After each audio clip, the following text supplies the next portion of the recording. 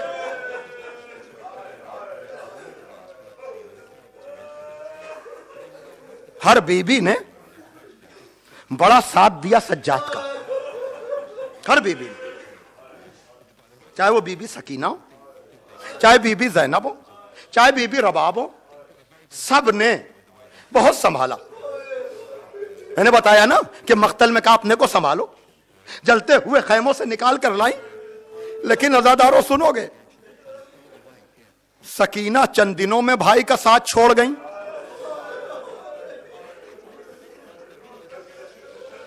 زیادہ دن باپ کی جدائی سکینہ برداشت نہ کر سکی.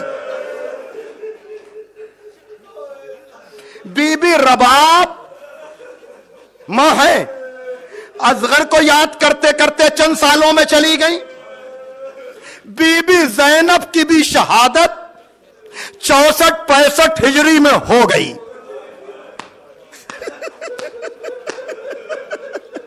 عزادارو ساتھ سب نے دیا, لیکن 4-5 سال میں حسین کی شہادت کا غم لے کر سب چلے گئے. اب سجاد ہو اس کی قسمت. پتا ہے آپ کو یہ امام تقریباً 40 برس اپنے بابا کو یاد کر کے روتا رہا, ہائے میرا بابا. جزاکم ربکم. یہاں تک کہ 25ویں محرم آئی جب آپ کا اور ہمارا چوتھا امام اس دنیا سے یہ حسرت لے کر چلا گیا, ہائے میرے بابا کا لاشا بے گورو کفن. اب امام باقر غسل دیتے جاتے ہیں, کربلا کو یاد کرتے جاتے ہیں. اب جو سجاد کا جنازہ اٹھایا, کہا بابا آپ کا جنازہ تو اٹھ گیا لیکن دادا کا جنازہ کربلا میں گھوڑوں کی ٹاپوں میں پامال ہو گیا. واہ حسینہ, واہ مظلومہ, واہ سجادہ. تابوت آ رہا ہے, یاد کر لینا سجاد کا تابوت اٹھا, حسین کا جنازہ. واہ حسینہ.